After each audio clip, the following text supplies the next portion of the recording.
2 दिसंबर 1984 भोपाल। रात के 10 बज चुके थे। रेलवे स्टेशन के पास बसी जेपी नगर की झुग्गियों में लोग सोने की तैयारी कर रहे थे। दिसंबर की हल्की ठंड थी। हवा शांत थी। किसी को अंदाजा नहीं था कि अगले कुछ घंटों में यह शहर एक सामूहिक कब्रगाह बनने वाला है। उसी वक्त जेपी नगर से कुछ मीटर दूर यूनियन कार्बाइड फैक्ट्री के भीतर ऑपरेटर शकील कुरैशी अपनी ड्यूटी पर थे। कंट्रोल रूम में एक अजीब सी गंध फैलने लगी थी। यह गंध उबले हुए पत्ता गोभी जैसी थी। यह मिथाइल आइसोसानेट यानी माइक गैस की गंध थी। टैंक नंबर 610 का प्रेशर गेज धीरे धीरे ऊपर की तरफ बढ़ रहा था। शकील ने इसे एक सामान्य लीक समझा। उन्होंने सोचा कि चाय के बाद इसे चेक करेंगे। यही उनकी सबसे बड़ी भूल थी। मौत का काउंटडाउन शुरू हो चुका था। इस खौफनाक रात की नींव 1969 में रखी गई थी। अमेरिकी कंपनी यूनियन कार्बाइड ने भोपाल में एक प्लांट लगाया। मकसद था भारत के किसानों के लिए सेविन नाम का सस्ता कीटनाशक पेस्टिसाइड बनाना। इस कीटनाशक को बनाने के लिए दुनिया के सबसे खतरनाक केमिकल की जरूरत थी। नाम था मिथाइल आइसोसाइनेट माइक। 1979 तक प्लांट पूरी तरह काम करने लगा, लेकिन 1980 के दशक की शुरुआत में कीटनाशक की मांग बाजार में कम हो गई। फैक्ट्री घाटे में जाने लगी। अमेरिकी मुख्यालय से दबाव आने लगा। खर्च कम करो, मुनाफा बचाओ। कंपनी ने लागत कम करने के लिए सुरक्षा मानकों से समझौता करना शुरू कर दिया। 1982 से 1984 के बीच कंपनी ने आधे से ज्यादा सुरक्षा कर्मचारियों को नौकरी से निकाल दिया। कंट्रोल रूम में काम करने वाले ऑपरेटरों की संख्या आधी कर दी गई। सुरक्षा उपकरणों का रखरखाव बंद हो गया। फैक्ट्री के भीतर 3 बड़े टैंक थे। टैंक 610, टैंक 611 और टैंक 619। इनमें हजारों टन लिक्विड माइक गैस भरी थी। सुरक्षा नियमों के मुताबिक इन टैंकों को हमेशा 0 डिग्री सेल्सियस पर ठंडा रखना जरूरी था, ताकि गैस लिक्विड फॉर्म में रहे और कोई रिएक्शन न हो। लेकिन बिजली का बिल बचाने के लिए कंपनी ने जून 1984 में रेफ्रिजरेशन सिस्टम को पूरी तरह बंद कर दिया। टैंक का तापमान 20 डिग्री के पार जा चुका था। 2 दिसंबर 1984 की शाम फैक्ट्री के भीतर एक रूटीन मेंटेनेंस का काम चल रहा था। एक पाइपलाइन को पानी से साफ किया जाना था।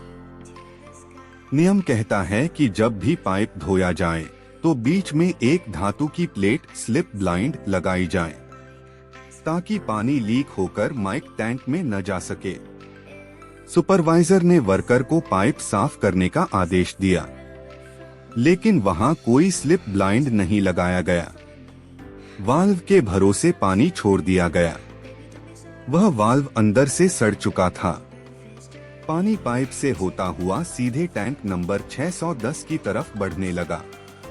टैंक 610 में उस वक्त 42 टन मिथाइल आइसोसाइनेट मौजूद था। रात के 11 बजे पानी टैंक 610 के भीतर दाखिल हो गया।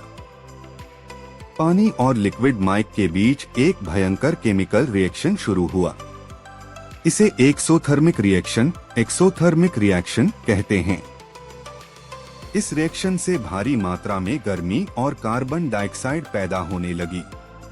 टैंक के भीतर का तापमान और दबाव तेजी से बढ़ने लगा।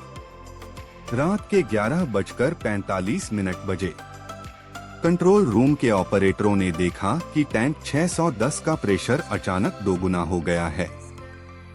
उन्होंने सोचा कि शायद मीटर खराब है। वे इसे नजरअंदाज कर गए। रात के 12:15 बज चुके थे। अब स्थिति कंट्रोल से बाहर थी। टैंक 610 के ऊपर बना कंक्रीट का ढांचा हिलने लगा था। जमीन के नीचे से गड़गड़ाहट की आवाज आ रही थी। टैंक के भीतर का तापमान 200 डिग्री सेल्सियस पार कर चुका था। प्रेशर इतना बढ़ गया कि सेफ्टी वाल्व अचानक फट गया। टैंक से निकली गैस को रोकने के लिए फैक्ट्री में 2 सुरक्षा कवच थे। पहला था वेंट गैस स्क्रबर। इसका काम था गैस को न्यूट्रलाइज करना, लेकिन वह स्क्रबर हफ्तों से बंद पड़ा था। दूसरा कवच था फ्लेयर टावर। इसका काम था लीक हुई गैस को जलाकर हवा में खत्म कर देना, लेकिन फ्लेयर टावर की एक पाइपलाइन टूटी हुई थी जिसे महीनों से ठीक नहीं किया गया था। सारे सुरक्षा सिस्टम फेल हो चुके थे। 42 टन जहरीली गैस सीधे भोपाल की हवा में रिलीज हो गई। यह गैस हवा से भारी थी, इसलिए यह आसमान में ऊपर जाने के बजाय जमीन की सतह पर एक सफेद घने बादल की तरह फैलने लगी। हवा का रुख जेपी नगर और भोपाल रेलवे स्टेशन की तरफ था। रात के 1 बजे जेपी नगर की झुग्गियों में लोग अचानक खांसते हुए उठने लगे। लोगों को लगा कि किसी ने सूखी मिर्च जला दी है, लेकिन कुछ ही सेकंड्स में उनकी आंखें बुरी तरह जलने लगीं। सांस लेना नामुमकिन हो गया। फेफड़ों में पानी भरने लगा। लोग अपनी झोपड़ियों से बाहर भागे। बाहर चारों तरफ सफेद कोहरा छाया हुआ था। सड़कों पर चीख पुकार मच गई। जो जिस हालत में था उसी हालत में भागने लगा। लोग बिना कपड़ों के अपने बच्चों को हाथ में लिए दौड़ रहे थे, लेकिन वे जितना तेज दौड़ रहे थे उतनी ही गहरी सांस ले रहे थे, और जितनी गहरी सांस ले रहे थे उतनी ही जहरीली गैस उनके फेफड़ों को जला रही थी। भागो, गैस लीक हो गई है। सड़कों पर सिर्फ यही आवाजें गूंज रही थीं। लोग भागते भागते अचानक जमीन पर गिरते और उनके मुंह से झाग निकलने लगता। कुछ ही मिनटों में वे दम तोड़ देते। रेलवे स्टेशन पर सो रहे कुली, मुसाफिर और रेल कर्मचारी वहीं के वहीं ढेर हो गए। रात के 2 बजे हॉस्पिटल्स में लाशों के ढेर लगने शुरू हो गए। हमीदिया अस्पताल के डॉक्टर जेपी अजवानी अपनी ड्यूटी पर थे। उनके सामने हजारों लोग आंखें मीचते हुए, हांफते हुए आ रहे थे। डॉक्टरों को पता ही नहीं था कि यह कौन सी गैस है। उन्होंने यूनियन कार्बाइड के अधिकारियों को फोन किया। फैक्ट्री के मेडिकल ऑफिसर ने फोन पर साफ झूठ बोला। चिंता की कोई बात नहीं है, यह सिर्फ एक मामूली टीयर गैस, आंसू गैस है। आंखों पर पानी डालिए, सब ठीक हो जाएगा। कंपनी अपनी साख बचाने के लिए इस जहर का नाम छुपा रही थी। अगर वे सच बता देते कि यह माइक गैस है, तो डॉक्टर सोडियम थायोसल्फेट का इंजेक्शन देकर हजारों जानें बचा सकते थे। लेकिन कंपनी ने सच छुपाया। लोग बिना इलाज के तड़प कर मरने लगे। सुबह की पहली किरण के साथ भोपाल का मंजर किसी हॉरर फिल्म जैसा था। सड़कों पर इंसानों और जानवरों की लाशें बिखरी पड़ी थीं। पेड़ों के पत्ते काले पड़ चुके थे। हवा में सिर्फ मौत की बू थी। सरकारी आंकड़ों के मुताबिक उस रात करीब 3000 लोग मारे गए, लेकिन जमीनी हकीकत कुछ और थी।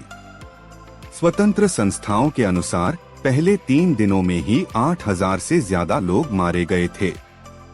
5 लाख से ज्यादा लोग इस गैस से हमेशा के लिए अपंग हो गए। इस पूरे हादसे का मुख्य विलेन था वारेन एंडरसन। वह यूनियन कार्बाइड कॉरपोरेशन का चेयरमैन था। 7 दिसंबर 1984 को एंडरसन भोपाल पहुंचा।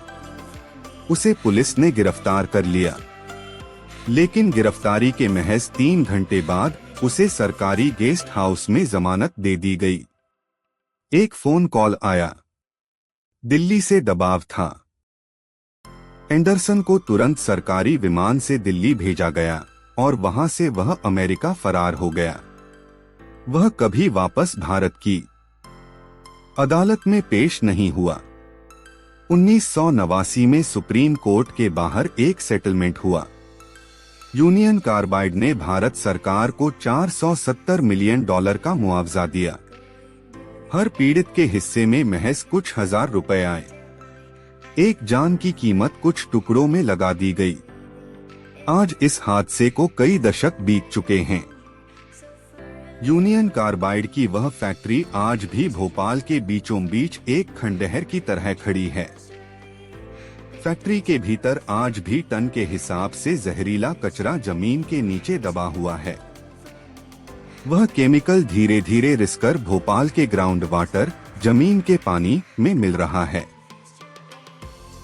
आज भी उस इलाके के आसपास पैदा होने वाले बच्चे कई तरह की अपंगता और बीमारियों के साथ पैदा होते हैं। कॉरपोरेट मुनाफे की भूख ने एक हंसते खेलते शहर को कभी न मिटने वाला जख्म दे दिया। वारेन एंडरसन 2014 में अमेरिका में अपनी स्वाभाविक मौत मर गया। उसे उसके कर्मों की सजा इस दुनिया में कभी नहीं मिली। भोपाल आज भी इंसाफ का इंतजार कर रहा है। दोस्तों, अगर वीडियो पसंद आया तो एक लाइक जरूर करें, चैनल को सब्सक्राइब करें। हम ऐसे हाई वीडियोस हर हफ्ते लाते रहेंगे। तब तक के लिए जय हिंद।